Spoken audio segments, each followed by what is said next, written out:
Resurrection is a part psychological horror and part mystery thriller film released in 2022. It stars Rebecca Hall and Tim Roth and was written and directed by Andrew Semmons. It tells the story of a woman by the name of Margaret, played by Hall, whose life is in order. She is capable, disciplined, and successful. Everything is under control, that is, until David, played by Tim Roth, returns, carrying with him the terrors of Margaret's past. We are first introduced to Margaret, who goes by Maggie, and she is giving advice and counsel to one of her young interns. The film spends the first 10 minutes or so really taking time kind of establishing Maggie's character. The opening scene shows us she is somebody who is offering wise counsel. She is smart, she is an authority figure, someone who her coworkers look up to and value her opinion. She is a woman of priorities. Her life is structured and organized. The following scenes also contribute to this as Maggie wipes a small smudge of dirt off of her desk, something that would easily be looked over by anyone else. We also see her out on a jog, prioritizing her health and fitness. However, from then on, things only gradually begin to deteriorate. We see some of her fears and anxieties and insecurities being projected onto her 17-year-old daughter, Abby. Abby wants to go to a friend's house, and Maggie is a little irritated and apprehensive about it because she didn't give her any sort of warning. Her daughter, only weeks away from her 18th birthday, is basically an adult at this point, but is clearly being overmothered. She is this helicopter parent.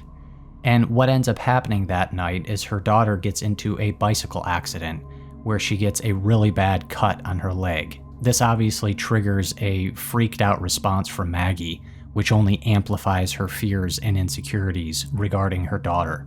I can't talk much more about this film without highlighting the performance from Rebecca Hall.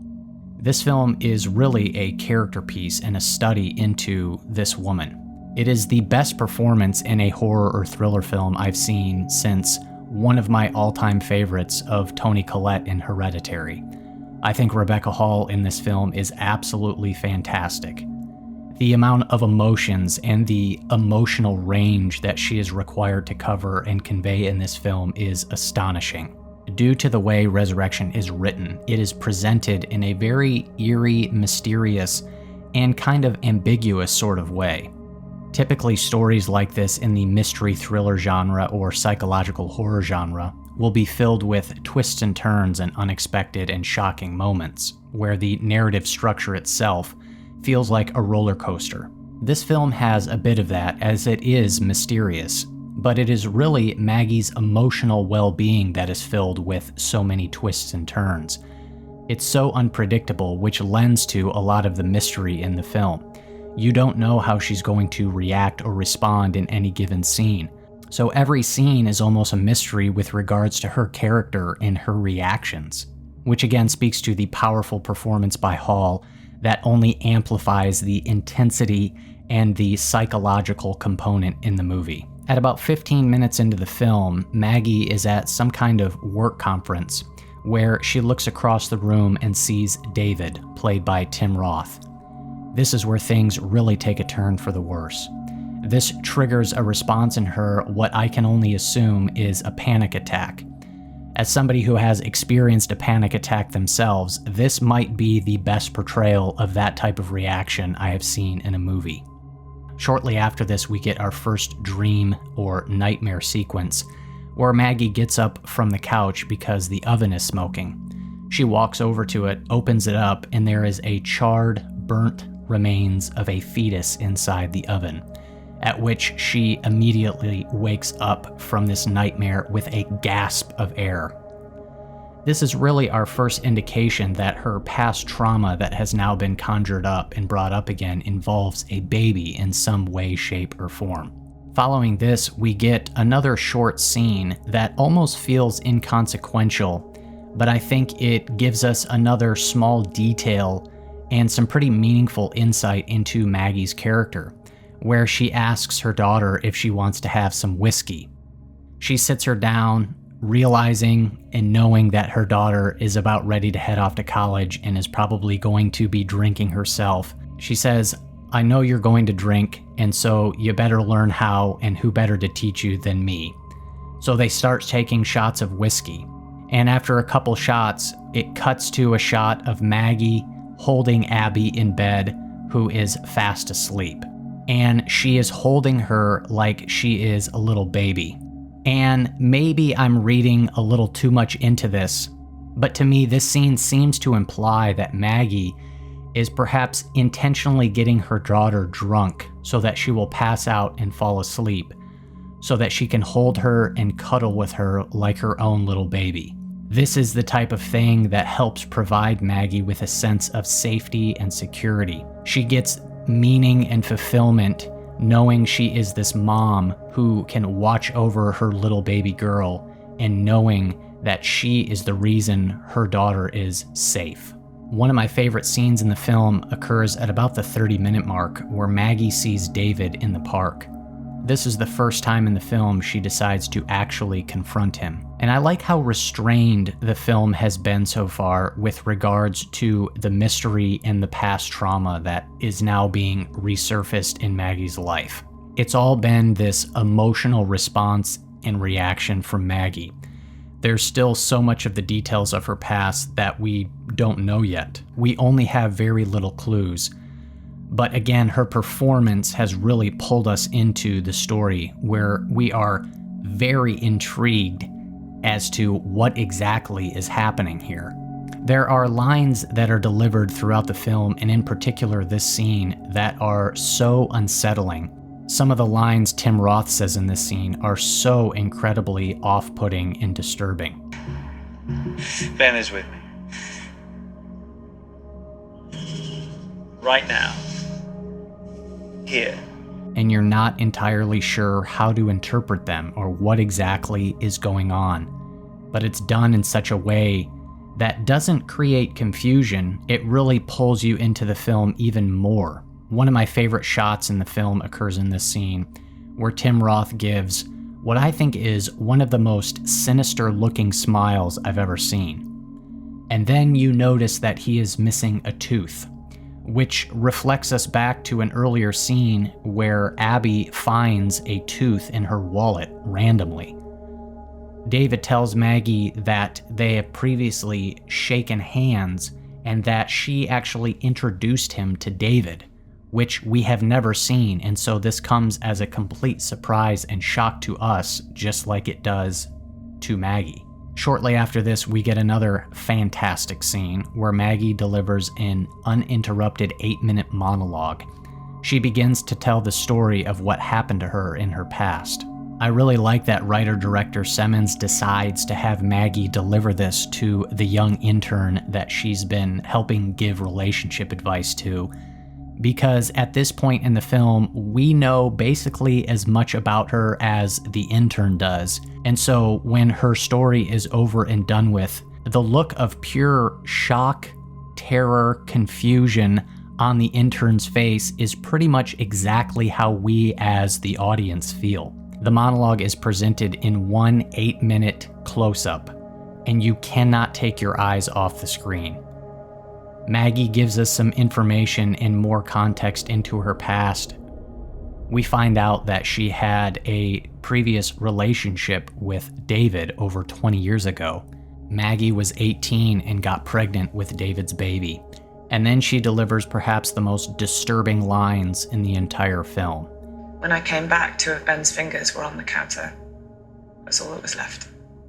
I begged David to tell me what he'd done with him, but all he'd say was that he'd eaten him up. He's in my belly now, Maggie. And again, the way this information is presented is so off-putting and also cryptic and mysterious at the same time, to where this scene does give us some information and background, but it also ends up producing more questions. Due to Maggie's slowly deteriorating mental state and her recalling an event that occurred over 20 years ago, and then given some of the information she tells us in that story, we're left to question, how literal are we supposed to interpret this? Also, throughout this monologue, we learn that David is a man who is about manipulation and control, and seems to me like a genuine psychopath. He is an abusive, sadistic, evil person who has gaslit her, controlled her, he has abused her and groomed her. And now all of that is flooding back into her life because of this trauma and this abuse that she never really processed or dealt with. From here on out, things just gradually get worse and worse, to the point where her daughter Abby is now becoming legitimately concerned not only for Maggie's well-being, but also for her own. Shortly after this, Abby decides to call a guy that Maggie works with, who she happens to be having a romantic fling with here and there. And they decide to confront Maggie about her behavior. This is another incredibly powerful scene. It shows how all-consuming trauma can be, how much it can affect you to the point where Maggie becomes hostile to any attempt to help her. I know I'm probably feeling repetitive at this point, but I cannot stress how incredible Hall's performance is, and this scene is another testament. My goodness, can this woman act. She is absolutely fantastic.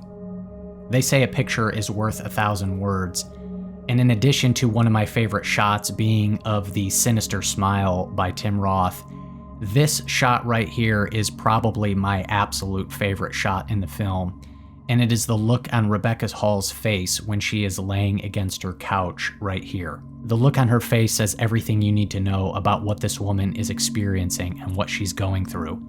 How this past abuse and trauma has resurfaced or resurrected in her life. She is absolutely devastated, not only physically exhausted, emotionally exhausted, and completely and utterly overwhelmed. This is a woman who looks like she is on the verge of death.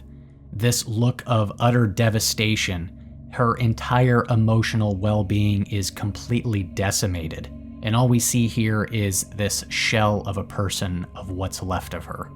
The film ultimately builds to a climax where Maggie is told to meet David at a hotel room. And this scene is pretty wild to say the least, but it is also very cryptic. I love scenes like this because it is such a great example of why I love psychological horror. It's a great example where the literal and metaphorical collide, where things that are happening are not only happening in actual reality, but they are also happening in kind of a metaphorical, symbolic reality. This is a scene where both the literal and symbolic combine and come together, where you get a intense, graphic, and brutal visual representation of the themes and ideas that the film is working with. Throughout the film, David has made multiple references that their child they had over 20 years ago, Ben, is still with him. He has said that Ben is inside him, implying that he is actually carrying this unborn baby. During this scene, there is a violent confrontation where Maggie and David fight one another. Maggie attacks David with a knife. They end up stabbing one another, and Maggie ends up getting the upper hand, and she kills David.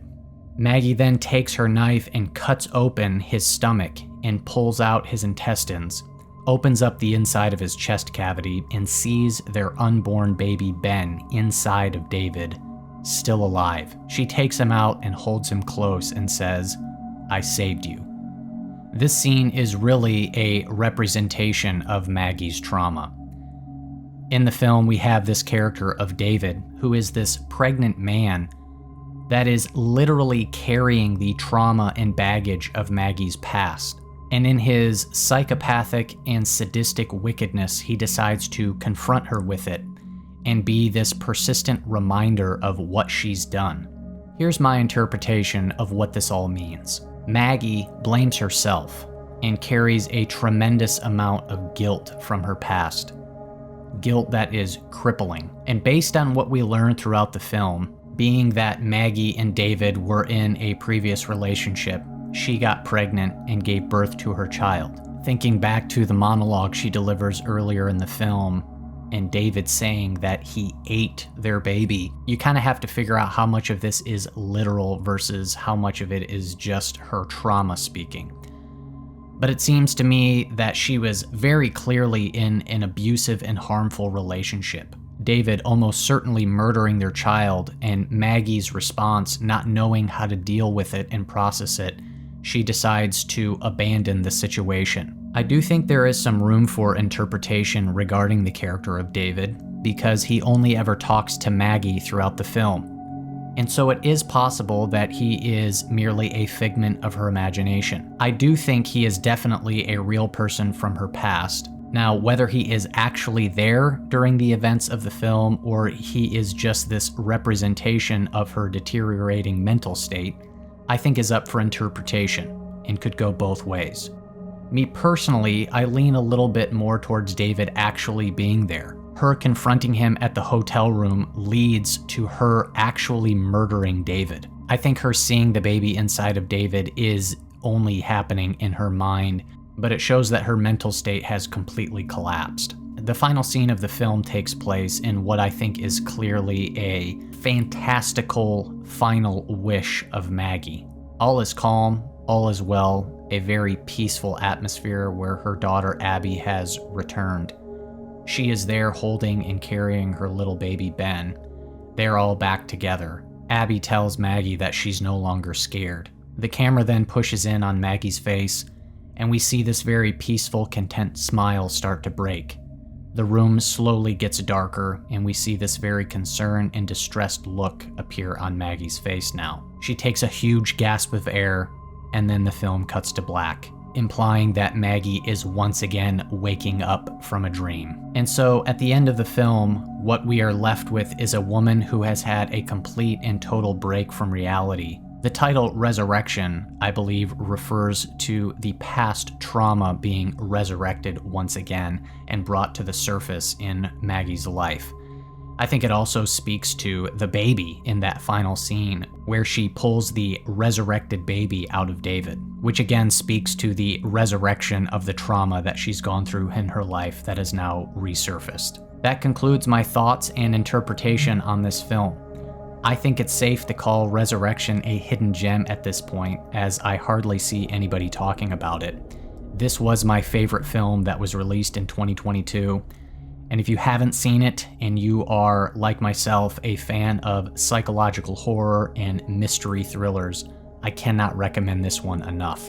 I want to give a quick shout out to all my patrons. Thank you Milosh, Amanda, Kathy, Chris, Rick Rigdon, Matt, Lorraine, Rick Grush, Peduncle, and John.